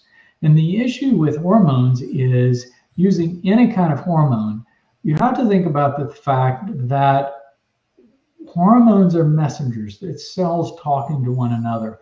And because things are constantly changing outside and inside the body, those hormones are constantly fluctuating. It's a very dynamic conversation between cells. So anytime you introduce a hormone that you're just giving as a dose, you risk the potential of actually disrupting that conversation that's constantly fluctuating by this thing that never changes. So there are people that are helped by it. I think there is some potential promise there. I don't can even begin to consider myself an expert in peptide therapy. If you find somebody really good, I think the risk of using it is fairly low. I think it can be potentially good, but yeah, I think it's going to be hit or miss. It's going to work for some people better than others, and some practitioners are going to be better at it than others too. And it might be hard to find somebody who's really good and knows what they're doing. But I don't think it's going to hurt. Back down a couple others: brain support, panic attacks, off antibiotics, and now get episodes. Yeah, I mean, again, it's a normal flora, and then those gut microbes going into the brain. So you've got the Lyme microbes in the brain, the gut microbes in the brain, and there are studies that support this, that we do have a microbiome of the brain, and some of that comes from our gut. And if you get bad microbes from the skin or gut, that's not a good thing, and you irritate your brain, and you get anxious and have panic attacks. And so, the herbal therapies do cross over. The phytochemicals do cross over into the brain, and they can actually help these symptoms. Many balancing herbs like ashwagandha, or calming herbs, theanine, passion flower, many of those kinds of things can actually help that, but it takes time. We actually have herbs that help with cognitive support, like bacopa, which is calming, lion's mane mushroom, gotu kola.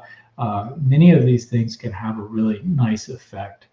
Prostatitis, chronic infection of the prostate, can be helped by herbal therapy. It takes a long time. Again, one of my favorite herbs for that is anamu from the Amazon, ANAMU. But any of the herbs are going to help there. It takes a long time though. So yes, can you take herbs while you're on IV antibiotics? Sure, no problem. Yeah, that's not an issue at all. You can do that. And it might help you gradually wean off the antibiotics and not need them so much. So it's good. I guess we're running on our last questions. And again, thanks everybody for coming. And please get out there and spread the word, help educate people. Learn about what Lyme disease really is. I've spent the past decade of my life understanding this thing. And I spend my days searching the literature, trying to put together all the little pieces of the puzzle together, so we know more and more about what it is. And I feel like I'm getting closer and closer to truly understanding not just chronic Lyme disease, but through it, all of chronic illness. So is it common for people to have Lyme symptoms and get negative Lyme test results? Yeah, this is a common question. First of all, again, there are a lot of microbes that can cause Lyme disease symptoms. So just because you've tested for a handful and come up negative doesn't mean that you don't have a microbially driven illness. I think most of these things are driven by microbes. And the deal as far as testing goes, specifically for Borrelia, when I wrote my book, Unlocking Lyme, just a few years ago, there were 12 species of Borrelia identified worldwide that could cause Lyme disease. We're up to 21 now. And then there's Bartonella and Babesia and Mycoplasma, and the list just goes on and on and on. There's so many things out there. So if you have all the symptoms of chronic Lyme disease, chronic fatigue, fibromyalgia, you name it, you have a microbially driven illness with these intracellular microbes that is chronic. And again, it's not one microbe, it's a spectrum of microbes. Everybody is a little bit different. Can you see a low white blood cell count with these illnesses? Yes, because these microbes are actually infecting. They infect not only cells throughout the body, they infect immune cells. And if they can infect the immune cells, they can affect the cytokines, the chemical messengers that the immune cells are sending out, and that can reduce immune system functions, plus just killing the white blood cells, so it knocks the counts down. So I had low white blood cell counts for years. That's one of the key things that I had. But again, it's not as much the labs that tell you whether you're getting well, it's the symptoms. When your cells recover, your symptoms will go away and your illness is getting better. You don't need labs to tell you that. It's really important. So, all righty. Well, maybe do just a few more questions. And what is microbial, driven by microbes? Microbes are viruses, any microscopic organism, viruses, bacteria, yeast, protozoa, any of those things are microbes. So something that's microbially driven is driven by microbes. So they're microbes in your system. So, yep. So yeah, somebody mentioned Usnea, that's good. And I talked about herbs for Babesia and Bartonella earlier, Cryptolepis, and Japanese knotweed, Chinese skullcap. There's some neem. So there are a lot of good ones out there. So, all right, Tim, are we missing anything that I need to cover here before our time runs out? There is one here wondering about how to tell the difference between MS and neuro-Lyme. That could be a nice one just to kind of talk about that spectrum of illness and some of that overlap again, because that's such an important concept for people to understand. Yeah, it's again that diagnosis thing that I talked about earlier, that we try to put everybody in a box and say, well, you check all the boxes and you have MS.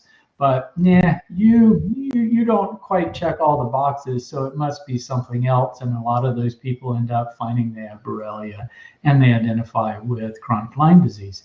It's all the same thing to me, different microbes, but the processes are the same.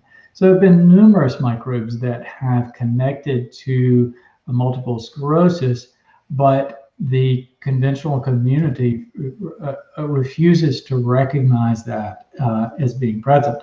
But there are groups out there that are really pushing to recognize MS as being associated with chlamydia. But the conventional medical community says, well, everybody with MS doesn't test positive for chlamydia, and Epstein-Barr and some other microbes have been associated with MS. So it must not be driven by a microbe, because we know from Koch's postulates from the 1800s that conventional medicine still recognizes, even though they've been proven to be outdated and false. Koch's postulate says it's always one microbe that causes a specific illness. And that is true with acute illnesses that are highly virulent, like Ebola virus, but it's not true with these chronic manifestations. It's always multiple microbes. So this idea that just because you're finding multiple microbes or you're not finding the same microbe all the time, must not be connected with microbes, is just absurd logic, in my opinion. So yeah, there is a lot of overlap. I think if you really, really had ability to test, you'd find that a lot of people with MS have Borrelia, and a lot of people with chronic Lyme are carrying chlamydia. And so, this spectrum of microbes and how they're affecting cells in the body, different microbes have different propensities for different cells. So, we know that Bartonella likes cells that are different, has preference for different cells than Babesia, and different cells from Borrelia, different cells for Mycoplasma. So you affect different cells in the body with all these different microbes, and you get all these crazy symptoms, which can really affect it. So Epstein-Barr, that's another one, and so pretty much with any kind of chronic illness, people have a high probability of reactivation of Epstein-Barr, because if your cells are stressed in your body and your immune system is overwhelmed, these things that you've already had in your system since you were putting stuff in your mouth as a child, but those things are still present in your tissues, they come out. And Epstein-Barr is just one of the many that is the case. So all of these things are, it's all tied together. And that is where I've been going for the past 2 years, is writing a new book, making the connections between various chronic illnesses, and this whole thing of this idea of diagnosing chronic illness being not always putting us in the right ballpark, but understanding underlying causes and why herbs can have such a very important benefit along the way. So just finishing up, last couple of minutes here, just I'll say again, it's all about awareness. And this thing is bigger than chronic Lyme disease. Again, I'm taking my time to write another book because I'm seeing these connections between all these different chronic illnesses, to MS, to Parkinson's, to Alzheimer's.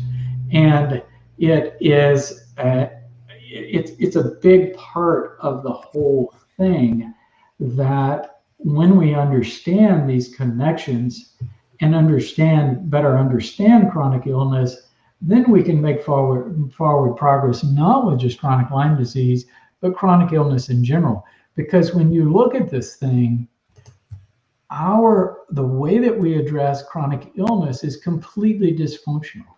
This diagnosis system that's so ridiculously haphazard and complex, and treating the processes of illness with drugs instead of addressing these underlying causes, that all has to change before we move forward, not only with chronic Lyme disease, but absolutely everything else.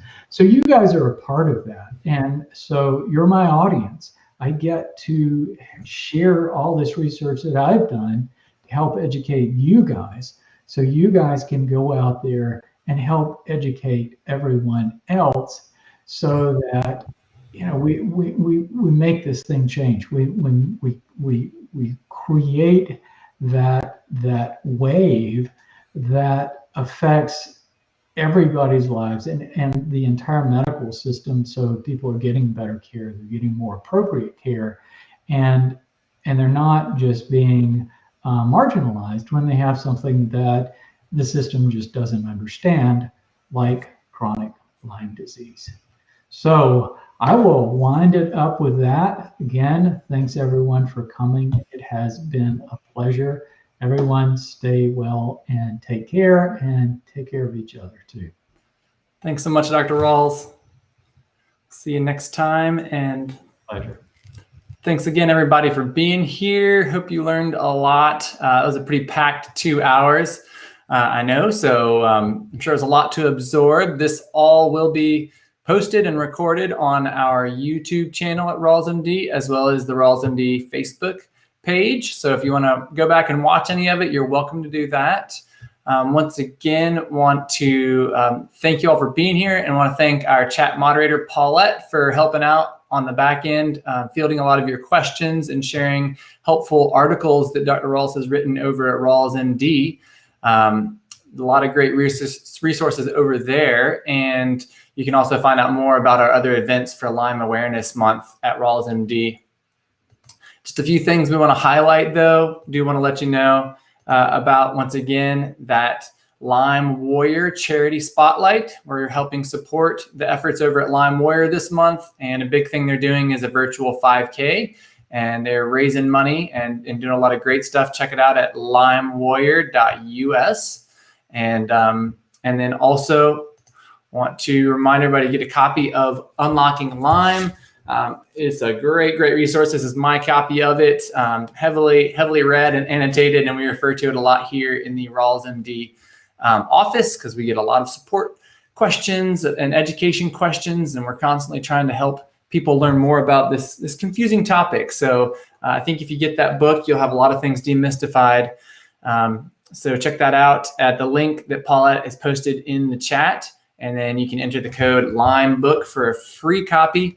And if you are one of the folks that already has the book and you don't have the index, that's a newer thing, you can just shoot us an email at info@rawlsmd.com, and we'll let you know how to get a copy of that index.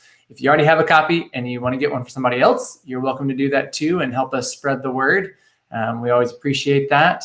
Speaking of demystifying Lyme, we will have a webinar coming up as one of the other events for Lyme Awareness Month that happens on the 19th. It's a Wednesday at 8 p.m. Eastern.